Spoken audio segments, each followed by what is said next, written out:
Good afternoon, everyone, and thanks for clicking on 5 News Web News. It is Wednesday, May 15th. I'm Matt Heckel, and here are some of the top stories we've been following today here on 5 News. The murder of Christina Terry 2 years ago could soon be reaching a close. Kevin Utter admitted to murdering Terry, but despite pleading guilty to the crime, prosecutors are still puzzled over why he targeted her and why he took her life. Well, Andrew Forgotch was in the courtroom yesterday and brings us the story. 40-year-old Kevin Utter looked a lot different this afternoon from when he was first arrested back in October of 2011 for the death of Christina Terry. That's when investigators found Terry's body in the woods near University High School.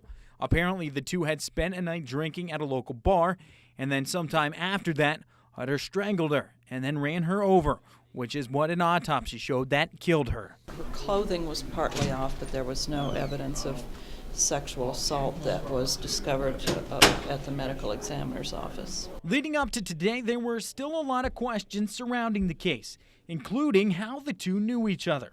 Well, during the plea hearing, prosecutors revealed they apparently never had a prior relationship and only met the night of the murder. Sometimes we know that people haven't known each other at all, and they just have come together in a very unfortunate way. Ashdown said they were able to place Utter at the crime scene thanks to some screws and unique pieces of construction styrofoam, which he used for his job. She praised police for finding them. Why is that important? To gather good evidence.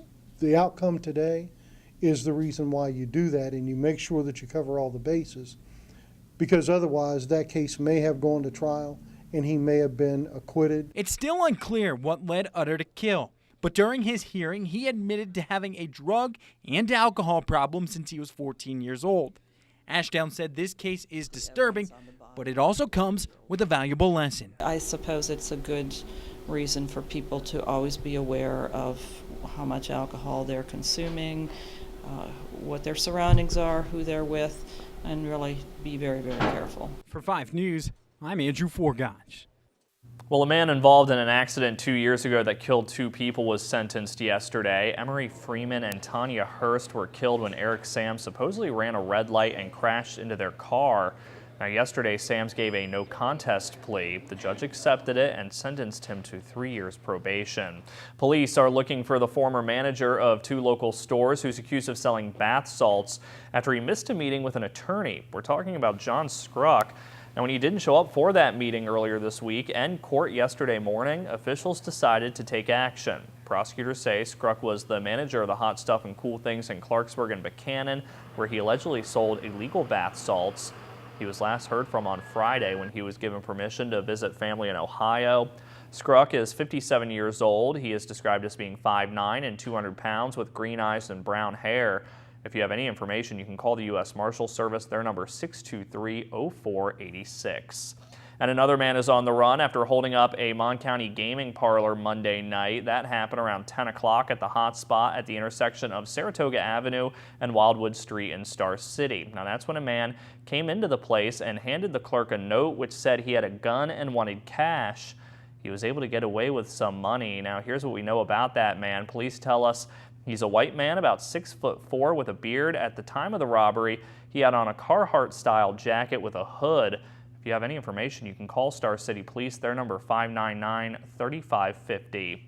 Well, the husband of the Barber County prosecuting attorney is being charged with drugging his wife so he could examine her cell phone and email histories.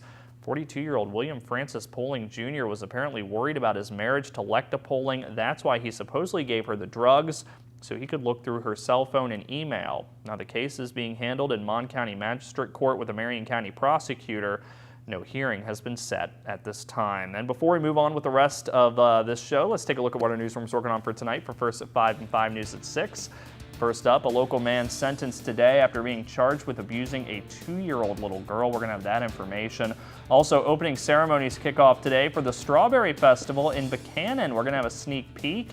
And how will the weather hold up for the festival this week? Chief Meteorologist Ken Meehan has a look at your First Alert forecast tonight on First at 5 and 5 News at 6. And that's what's making headlines today. Be sure to tune in tonight for First at 5 and 5 News at 6. Until then, have a great day, everybody.